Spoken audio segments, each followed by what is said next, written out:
तो मत करो स्क्रॉल इंस्टाग्राम के रील। अब आ गया चैनल मैथ्स का फेल। तो आज हम लोग ज्योमेट्री की एक प्रॉब्लम देखने वाले हैं।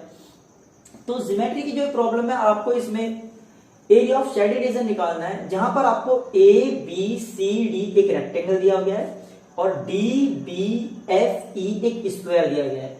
ए बी सी डी एक रेक्टेंगल है और डी बी एफ ई एक स्क्वायर है।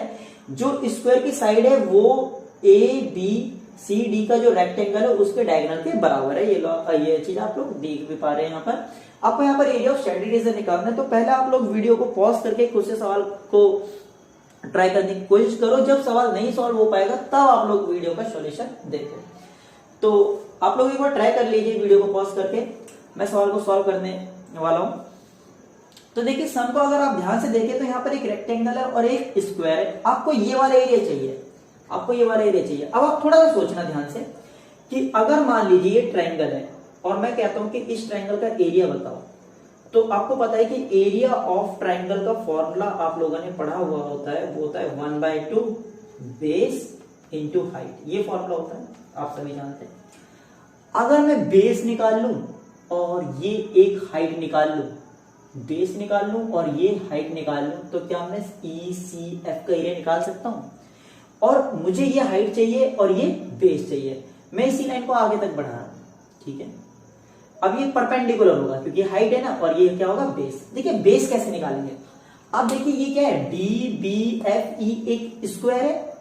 सोचिए डी, जो सोचना क्या है, डी बी ई एफ क्या है, एफ ई एक स्क्वायर है। तो ये वाली जो साइड होगी, स्क्वायर की सारी साइड्स बराबर होती हैं, तो ये वाली साइड किसके बराबर होगी, ये वाली साइड जो ये रेक्टेंगल है A B C D rectangle, इसका डायगोनल है। और आप इसमें यहां पर डी ए बी में पीजीटी लगाते हैं। अगर आप, मैं यहां पर लिख रहा हूं, देखो in triangle A B D, A B D में यूजिंग पीजीटी, मैं पीजीटी का यूज कर रहा हूं, पाइथागोरस थ्योरम का यूज कर रहा हूं। तो पाइथागोरस थ्योरम क्या कहती है कि हाइपोटेनस के स्क्वायर जो होगा वो परपेंडिकुलर और बेस के स्क्वायर के सम के बराबर होगा। तो क्या मैं यहाँ पर एक बात बोल सकता हूँ कि जो बी डी का स्क्वायर होगा वो बराबर होगा 12 का स्क्वायर और प्लस 6 का स्क्वायर। तो आप इसको सॉल्व करेंगे, हमारे पास आएगा B D is equal to हो जाएगा, ये रूट 12 का स्क्वायर कितना हो जाएगा, हो जाएगा 144 और 6 का स्क्वायर हो जाएगा 36।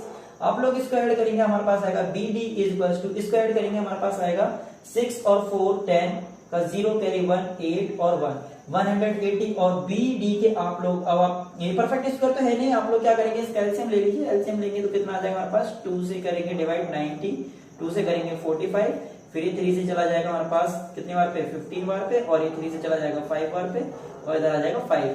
तो इसका पेयर बन गया, इसका पेयर बन गया 2 3 6, यानी कि हमारे पास 6 तो बाहर आ जाएगा और रूट 5 अंदर रह जाएगा। तो ये हमारे पास बीडी की लेंथ आ गई। बीडी की जो लेंथ होगी वही लेंथ ईएफ के बराबर होगी, यानी कि हमारे पास बेस आ गया, हमारे पास ईएफ की लेंथ आ गई। ईएफ की लेंथ आ गई हमारे पास 6√5। तो ये भी 6√5, ये भी 6√5, ये स्क्वायर है तो इसकी all sides of squares are equal. तो इसकी लेंथ कितनी आ गई हमारे पास 6√5। वीडियो को पॉज करके आप इतना नोट कर सकते हैं। अभी तक वैसे भी मैंने कुछ नहीं किया, बस ओनली पीजीटी लगाइए। अब हमारा जो अगला काम है वो काम है हमारा कि मैं सी, और मान लीजिए यहाँ पर कोई पॉइंट है पी, मैं सी पी की वैल्यू निकालूं। तो देखिए ध्यान से, अगर मैं यहाँ पर मान लो बोल रहा हूँ यहाँ पर एम है, देखिए जो एमपी की वैल्यू होगी वो भी तो बीएफ के बराबर होगी, एफबी के बराबर होगी। अगर ये 6√5 है तो ये भी कितना होगा 6√5। अगर मैं एमसी की वैल्यू निकाल लू, मैं किसकी वैल्यू निकाल लू, एमसी की वैल्यू निकाल लू अगर मैं, और एमसी की वैल्यू को मैं माइनस कर दूं पी एम की वैल्यू में से, तो हमारे पास सीपी की वैल्यू आ जाएगी। तो आप लोग पहले वीडियो को पॉज करके सिर्फ ये वाला पोर्शन नोट कर लीजिए, फिर मैं बताता हूँ। अब देखिए, अब जो हमारा मेन फोकस है वो है कि एम सी की वैल्यू निकालनी मुझे, क्योंकि एम सी की वैल्यू को हमें पी एम की वैल्यू में से माइनस करेंगे जब हम एम सी को, तो हमारे पास सीपी की वैल्यू आएगी जो कि हमारे लिए परपेंडिकुलर का काम करेगा, यानी हाइट का काम करेगा, वो बेस हो जाएगा। तो देखिए एमसी की वैल्यू कैसे निकालेंगे। अब आप एक बात सोचना, जो रेक्टेंगल होता है, रेक्टेंगल में जो डायगोनल होता है, मतलब रेक्टेंगल का जो डायगोनल होता है वो उसको 2 बराबर एरिया वाले ट्रायंगल में डिवाइड कर देता है। तो आप बात सोचिए कि ये अगर 12 है, ये 6 है, तो आप एक बात ये भी सोच सकते हैं कि ये वाली जो लेंथ होगी, ये जो सीबी की लेंथ होगी, सीबी कितना होगा, ये 12 होगा, ये 12 है तो ये भी कितना होगा 12 होगा, और ये 6 है तो ये भी कितना होगा 6 होगा। तो अब इस वाले ट्रायंगल में, यानी कि यहाँ पर 90 डिग्री है तो यहाँ पर भी कितने डिग्री का एंगल बन रहा होगा 90 डिग्री का। और आप डी बी सी का एरिया निकाल सकते हैं। मैं यहाँ पर लिख रहा हूँ area of DBC. Area of DBC क्या हो जाएगा हमारा 1/2 बेस इंटू हाइट। या तो आप वो यूज कर लीजिए कि ट्रायंगल का रेक्टेंगल का एरिया निकाल करके रेक्टेंगल के एरिया को 2 से डिवाइड कर दीजिए, ट्रायंगल का एरिया आ जाएगा। या फिर आप यहाँ पर क्या काम कर लीजिए कि मैं डीबीसी में एरिया ऑफ ट्रायंगल का फॉर्मूला लगा रहा हूं, जो कि होता है हमारा 1/2 बेस इंटू हाइट, ये फॉर्मूला होता है। तो देखिए क्या आएगा 1/2 बेस। बेस कितना हमारा, बेस कुछ भी ले लीजिए, 12 ले लो या 6 ले लो, आंसर पे कोई फर्क नहीं पड़ेगा। तो यहाँ पर मैं ले रहा हूँ 12 और इधर आ जाएगा हमारे पास 6। इससे कैंसिल हो जाएगा कितनी बार पे, 6 बार पे। तो 6 6 जा कितना आ जाएगा 36, और 36 हमारा क्या आ जाएगा डीबीसी का एरिया आ जाएगा। अब देखो ध्यान से, ये तो आपका आ गया डीबीसी का एरिया। डीबीसी का एरिया हमने ऐसे निकाल लिया, ठीक है, क्योंकि यहाँ पर भी 90 डिग्री का एंगल बन रहा है ना, तो ये बेस और ये हाइट ले लो, या फिर ये बेस ये हाइट ले लो। अच्छा, मैं डीबीसी का एरिया एक और तरीके से निकाल सकता हूँ, जिसमें मैं बेस ले लूं बीडी और हाइट ले लूं सीएम। बात समझो, ये भी 90 डिग्री है, ये भी 90 डिग्री है, तो मैं इसको बेस ले रहा हूँ और इसको हाइट ले रहा हूँ। तो मैं यहाँ पर फिर से लिख रहा हूँ कि 1/2 बेस कितना ले रहा हूं मैं इस बार, बेस में ले रहा हूं इस बार डीबी इंटू हाइट कितनी ले रहा हूं मैं एम सी, और ये भी किसके बराबर होगा 36 के बराबर होगा। तो ये भी किसके बराबर होगा 36।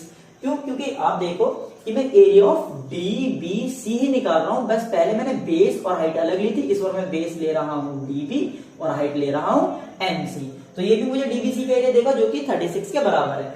तो देखिए क्या होगा 1/2 डीबी। डीबी की वैल्यू हम निकाल चुके हैं, देखिए डीबी, जो डीबी है ये भी 6√5 होगा, और डीबी की वैल्यू अभी हमने निकाली हुई थी, वो कितना आ रहा था 6√5। एमसी इज इक्वल टू आएगा हमारे पास 36।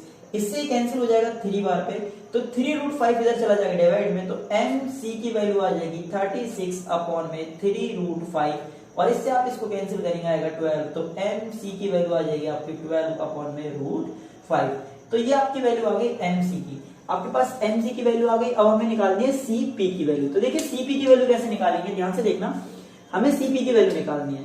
सीपी की वैल्यू कैसे निकालेंगे, अब देखिए आप एमपी, जो एमपी की वैल्यू होगी वो बीएफ के बराबर होगी कि नहीं होगी, बीएफ के बराबर होगी एमपी की वैल्यू।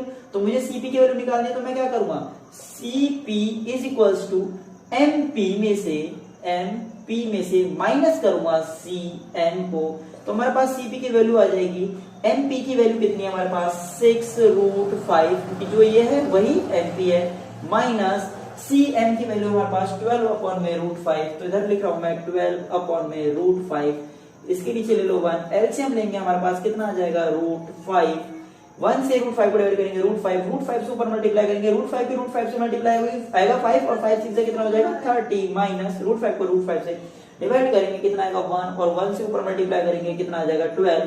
तो हमारे पास सीपी की वैल्यू आ जाएगी 18/√5। तो ये हमारे पास किसकी वैल्यू आ गई, सीपी की वैल्यू आ गई। अब हमें क्या निकालना है, हमें एरिया ऑफ ईसीएफ निकालना है। तो अब आप लोग बड़े आराम से निकाल सकते हैं, वीडियो को पॉज करके करो नोट यहाँ तक। तो देखिए अब हम कैसे सॉल्व करेंगे इस वाले सवाल को आगे। तो मुझे निकालना है एरिया ऑफ सीईएफ। तो सीईएफ का एरिया क्या होगा 1/2 बेस इंटू हाइट। तो 1/2 बेस कितना हो जाएगा हमारा 6√5, और हाइट कितनी हो जाएगी हमारी 18/√5। तो 2 से कैंसिल हो जाएगा 3 बार पे, √5 से √5 कैंसिल हो जाएगा, और 18 3 से कितना आ जाएगा 54। तो यानी कि हमारे पास ECF का ये कितना आ जाएगा 54। तो आई होप आप लोगों को वीडियो पसंद आया होगा। अगर आप लोगों को वीडियो पसंद आया तो यार चैनल को सब्सक्राइब कर दो और वीडियो को लाइक कर दो। इसी तरीके के सवालों को देखने के लिए ज्यादा से ज्यादा चैनल को सब्सक्राइब करो और आपस में शेयर भी करो।